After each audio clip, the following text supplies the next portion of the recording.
This tutorial covers the lens calibration of a camera lens pair to remove radial distortion. This process also generates a precise focal length which is needed for 3D and 6D analysis. The first step is to image the calibration board, either printed from the digital file provided or from the optional board.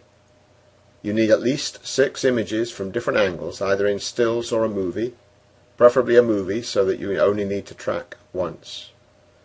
This movie shows you how to move the board to have different angles and different rotations for the best results. As a minimum, you need 6 frames at very different angles.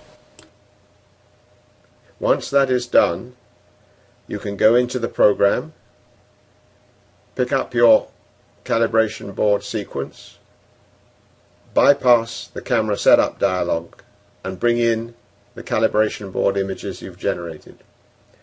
Go to the camera menu, select the lens calibration and then the planar target option. In the dialog box, push the generate button and you will then be asked to track the 4 main points. The program will now search for and find the rest of the targets on the screen. Track these 4 points in subsequent frames, and when you have finished, you will see the distortion corrections. The next move is to save these in a file with a name which is a cross-reference to the camera lens pair and the date.